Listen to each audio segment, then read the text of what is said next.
While the procedure is never routine, the problem now is not expertise, but available donor hearts. So in the intensive care unit are both success stories and stories where the outcome is still uncertain, as 1 in 4 will die waiting for a donor heart. 7 years ago, Dr. Bailey transplanted the heart of Gael. Because of that operation, he is alive and well today. Someone changed my heart. Someone fixed up your heart? You know who is the doctor changed your heart? The Dr. Bailey, yeah. Today, in an extraordinary turn of events, Dr. Bailey and his team will operate on Gael's 5-month-old brother, David, who is now in desperate need of a new heart, a heart that has yet to be found. And this particular baby has kind of reached the end of his rope. David has begun to die by degrees now, and unless we can extend his waitless time a little bit, I'm afraid we're going to lose him. Too many people say that this happened to us before. It's more easy, but really, it's not more easy. Every day he fights for his life. He's a fighter. How do you hand your baby over and then turn around and walk away? This is the day that they may be saying goodbye to their baby. Early in the operation, they did almost lose baby David. He is right on the edge. When you saw your kid, your baby is fighting every day for his life, he tried to tell me, please don't stop. Please don't be sad because I am fighting. We never give up. We never give up.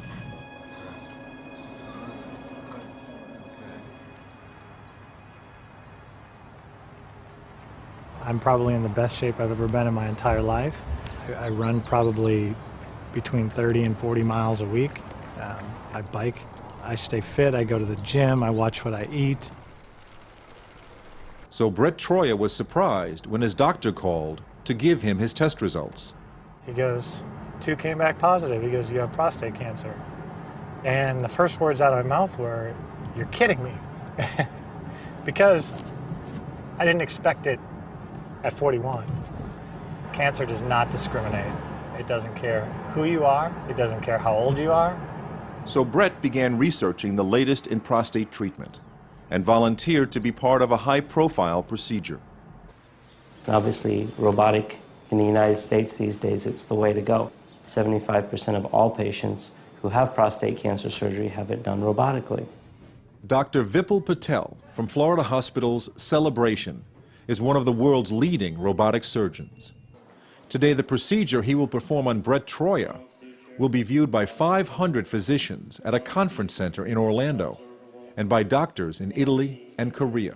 I'm outside the operating room. My console is now outside. The team is inside, the patient's there. We have all our doctors, all our nurses. I find it much more relaxing, much more efficient to actually be outside. The key is really having better vision and having more dexterity in confined spaces. That was the problem with open surgery. It was very difficult to see the prostate. It was a bloody field, and it was very difficult to save the nerves responsible for continence, sexual function, and cure the cancer. So that was the question. Are we going to be replaced by these robots? Maybe. Look what happened with the military. And today we have 9,000 robots on the battlefield. A robotic surgery unit is a several million-dollar commitment up front. We think very hard when it comes to a new technology. It has to have the possibility of changing healthcare forever to make it safer, simpler, and less expensive. And you're beginning to see the pubovesical or puboprostatic ligament come into view right there, just to the right of the midline. Here at Celebration, we train over 6,000 physicians a year in minimally invasive technique. When you have the experts here who love to teach and love to impart their knowledge, we lose nothing by sharing that. We've actually gained. And our job as surgeons is to continue to refine this technique and I can tell you, 3,000 cases in, I'm still learning. And I think that's a brilliant, brilliant display of it. I think we should all give him a hand there. Really a nicely done job.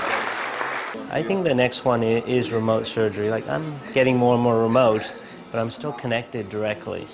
When it'll really work is when I can connect, like, from here to maybe Africa or Korea, and they need someone needs a surgery and they want me to do it, and I would connect.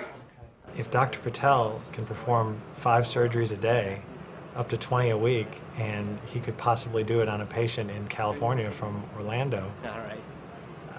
I'm all for it, All right. as long as they have a backup computer when one doesn't crash. Morning. Morning.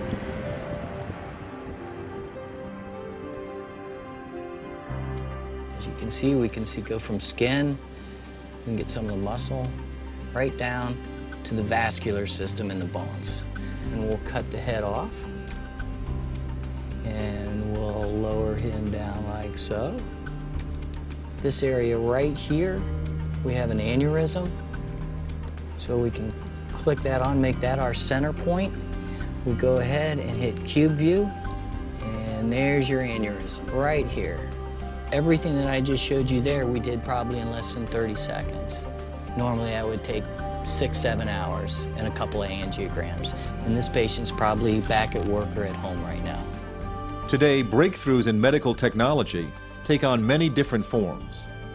By combining a working knowledge of anatomy, computer software, and animation, Tom Krakis is able to provide doctors with a three-dimensional, non-invasive way to detect and solve more complex problems. Your CAT scan, when it circles around you, it takes a slice out and turns it sideways, like a loaf of bread.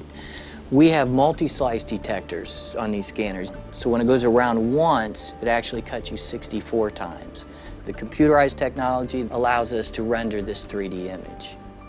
From a single workstation, Tom Krakis is able to post his discoveries on a computer network that serves the 6 hospitals and 50 locations that form the Adventists Kettering Health System around Dayton, Ohio. At the turn of the previous century, Charles F. Kettering was one of the most gifted inventors. He had more patents to his name than anyone else other than Thomas Edison. Innovation in technology is an integral part of what Charles F. Kettering was all about. He was always looking for answers to problems that technology could solve. This patient is about to benefit from advanced imaging. He has an aneurysm of the aorta that can be life-threatening. And if it suddenly ruptures, he's going to lose all of his blood into his belly in a matter of a few minutes. And more than half the time, he'll just die on the spot before he can get medical care. Well, the only way to treat this before we head to the angiography suite would be to just open him up and do a major surgery. That would have a large incision. It would take weeks, maybe months to recover from that. And if we can do this all through just a catheter, he could actually go home later today. That's pretty amazing. William, we're going to take a picture. I need you to not breathe. Hold very, very still. But before the procedure begins, Dr. Schwartz maps out his strategy with the use of 3D imagery.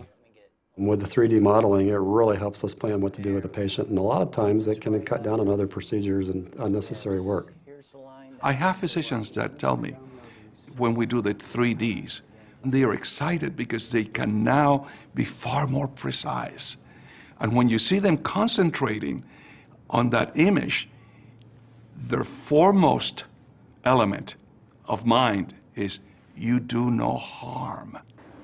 Here's your diameter just beneath the renal. Save that. So what he's doing directly impacts the care of a patient and what decisions the physician's ultimately going to make about their care. We could be better than that. It's fun and you're helping people. It's great.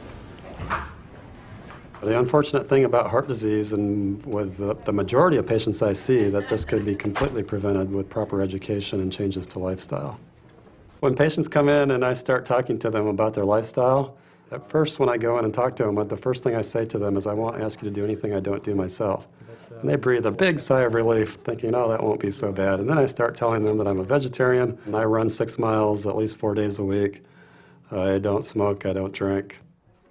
For physicians, the technology and the rate of information is just so fast that it's almost impossible to keep up. And so if people ask me, do you want to choose someone who's very technically competent and very up-to-date, or someone who's compassionate, I say, I want both. Because if you're committed to the patient, you're going to read up on the latest technology and how you can provide that in a skilled way to the patient who needs it.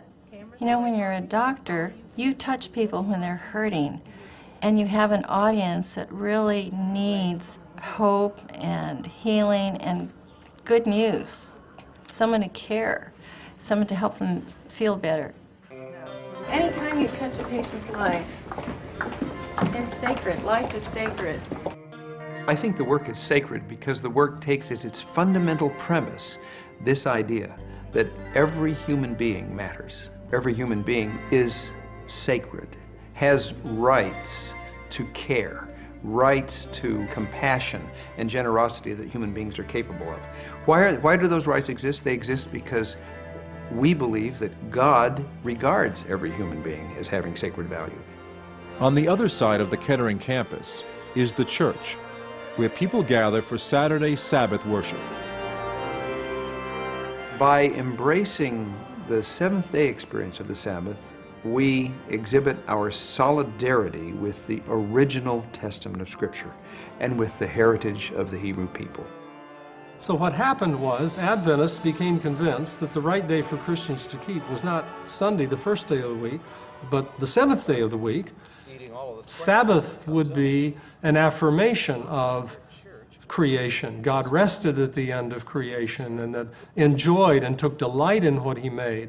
That means the world is good, it's valuable, it ought to be affirmed and cared for. God's plan of 24 hours of sacred time is absolutely necessary for the human to fully thrive. It is the common knowledge that we share that every week we will put things aside, differences, and come together.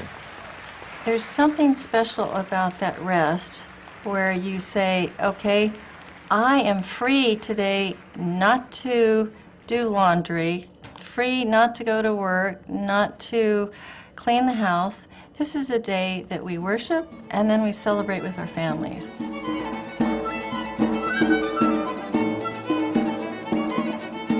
At this church and a growing number of congregations, a faith community nurse uses the day of gathering as an opportunity to provide health programs or simply take the pulse of their parishioners.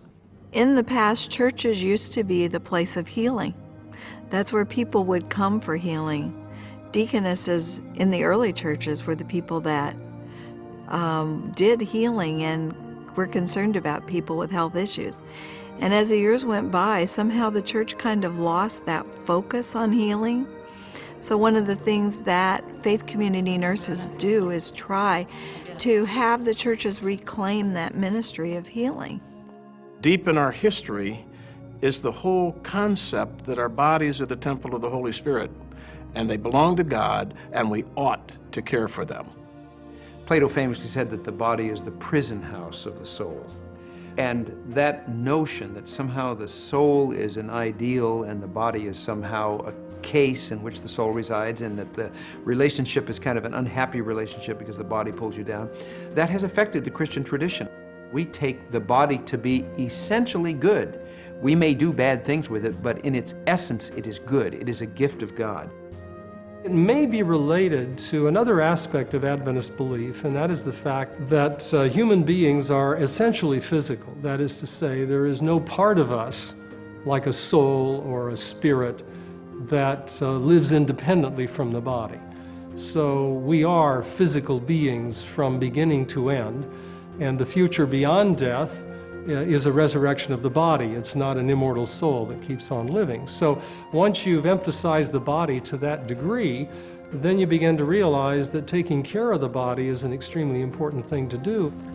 You had a birthday this month, didn't you? Yes, How old are you now? 91.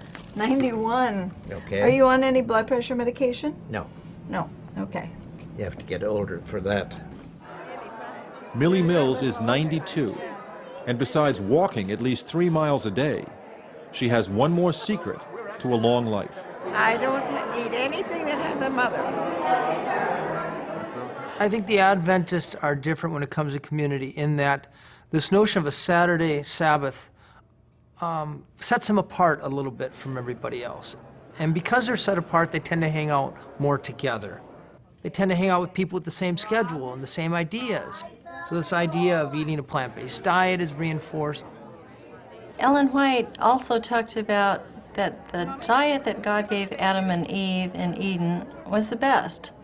You didn't kill animals because there was no death, so you ate fruit, grains, nuts, and vegetables. Not much more than 4 decades ago, about 25% of Americans were overweight or obese. Now it's close to 70%. And most of that increase has been in the last 20 years. And the group that's actually growing the fastest is the morbidly obese. And by definition, that's people who are more than 100 pounds overweight. Dr. Heather Pena is a Harvard-trained physician at St. Helena Hospital in the lush wine country of Napa Valley, California. St. Helena is the oldest Adventist hospital, dating back to 1878, and in many ways it recalls the original sanitariums by combining a natural environment with healing. Since its beginnings, the hospital has been supported by area vintners, some of the leading names in the wine industry, despite the fact that most Adventists don't drink alcohol. St. Helena is a traditional hospital with a leading cardiac unit, but there is a strong focus on the workings of the mind and its role in a person's overall health. Yeah, actually, stuff really more or less. There is a 29-bed psychiatric unit and a center for health that offers residential programs to help people overcome weight problems, and a program to stop smoking that began in 1969 as one of the first of its kind in the nation. I probably started when I was about 12 years old, and now I'm 52, and it's, you know, I've had some medical issues where the light bulb has gone off and it's time to quit. What's the most important risk factor that you can change and improve a person's chances of being healthier and living longer? It is to stop smoking. It is the #1 cause of avoidable death in this country. I usually show as a heavy smoker. Still. Yeah, still. The brain is interesting in that it repeats behaviors for which it gets a reward. So in my experience, people only are willing to change a behavior that gives them a reward when either life becomes so painful for them that they can't go on, or they know that they're risking heart attack, stroke, you name it. It says that you've tried quitting 10 or more times. I've tried a lot of times, yes. 24 hours is, kind of tough. It's brutal. I cannot now, at this point, make it a day. So what happens I can't make it a day. when you stop smoking?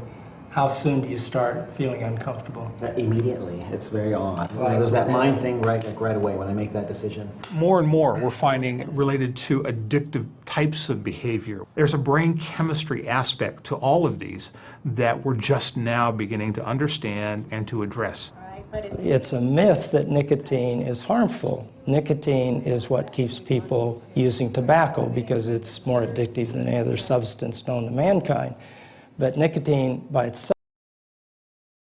has not been shown to cause medical diseases. It's all the other chemicals that lead to the cancer, emphysema, coronary artery disease, and strokes.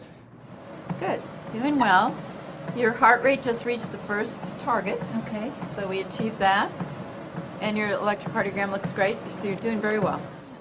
Dr. Pena directs a weight control program called Transformation. Over 11 days of regular monitoring, lectures on diet and healthy eating, and exercise. People begin to make the changes in their lives that for many have become necessary. There are 5 things that if people do these 5 things, you can cut the risk of cancer by 70%. Cancer. And those 5 things are to exercise regularly, maintain your ideal weight, eat more fruits and vegetables, eat less red meat, and to not smoke. Now, what percentage of Americans do all 5? 3%. We need to focus much more on helping people accomplish those 5 goals. Will make huge impact on the health in the United States. I gained 50 pounds and had high cholesterol, high blood pressure, pre-diabetic, and I just wanted to get cleaned up. Literally gotten yourself. We've analyzed now almost 400 people, and what we find is that the blood sugars drop about 12%, the blood cholesterol drops 15%, the triglycerides drop almost 30%. If you take the combination of how we've helped folks with many addictions, such as drugs, alcohol, smoking, even weight loss challenges, there's over 20,000 people that have come through our programs here. When we think about helping people with addictions, it's all about giving them courage. I feel good, like I knew that I would now. So good, so good, so right, I got you. Boom, boom, boom, boom. I feel good. You better eat something like that. Here at St. Helena Hospital, we have an inpatient psychiatric unit, 21 beds. We also have 39 beds dedicated to our St. Helena Recovery Center for the treatment of alcohol problems and drug addictions. The general statistics that come out of the United States Health and Human Services Agency, as well as the National Institute for Mental Health, state that about 1 in 4 adults in the United States has a defined mental issue, mental disorder, whether it's mild depression to anxiety all the way up to what we see in our hospital, major depression, bipolar disorder, schizophrenia. Mental health, I would classify it as a chronic disease with acute episodes. Very similar to diabetes. The mentally ill individual is coming into us with severe symptoms that we then manage on the inpatient unit, and then the expectation is that they'll work with their medications, that they'll go into therapy, they'll get additional supportive treatment in their communities to manage this chronic disease.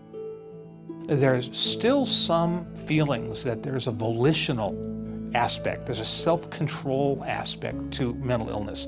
If the person would only pick themselves up by their bootstraps, and that's not it at all. These are really chemical reactions in the brain as an organ that are creating behaviors that folks have a hard time controlling on the outside. This is really a disease. Our goal is to get the person out of the hospital and back into a more normalized life. Treatment works.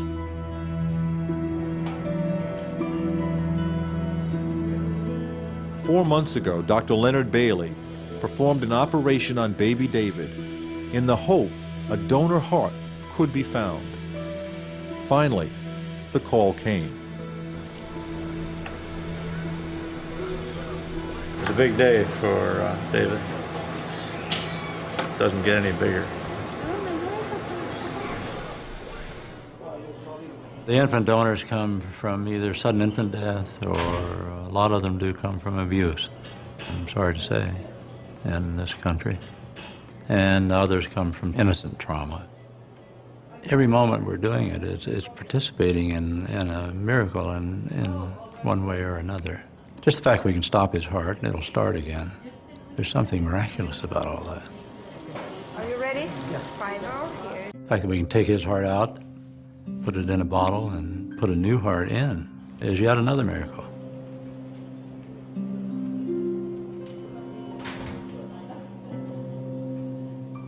Mi copa está rebosando.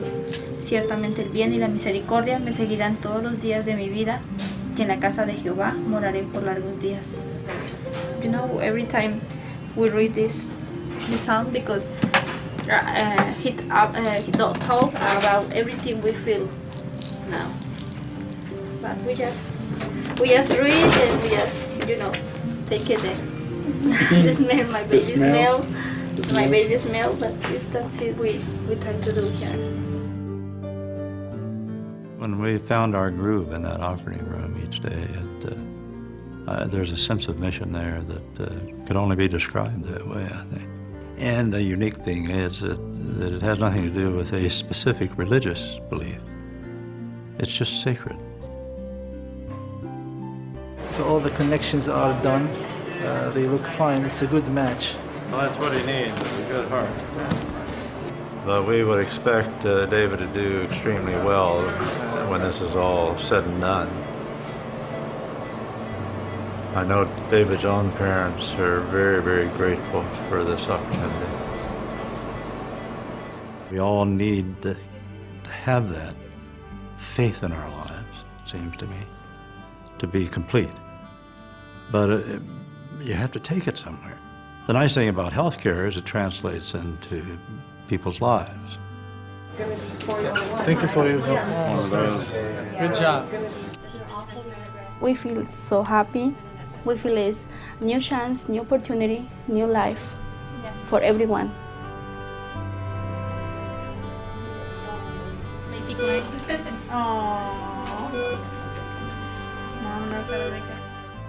Religions nowadays really are trying to emphasize how important it is to stay healthy.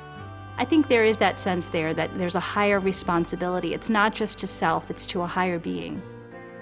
When you see the body as a gift from God, and you take the responsibility we have as human beings to involve responsibility for the body, it has very revolutionary impact on how I see my day when I wake up in the morning. America is learning how costly it is to live life with disease. It's very expensive, not very much fun, and it diminishes the potential that people have. I want to be able to skydive when I'm 80 with my husband. Following health rules is not about some legalistic thing that's in the Bible. It's because we will feel better. Our relationships will be better if we're healthy. Welcome home, David. Let the party begin. Yo lo detengo. We try to share with everyone we know what happened in our life and the gift we have on our hands. Advent gives the future a kind of hope, of meaning, of possibility. It gives the future, in spite of all the other problems we may face, something to hope for and look forward to. It says never give up. Ready? It's new. And it says never give up.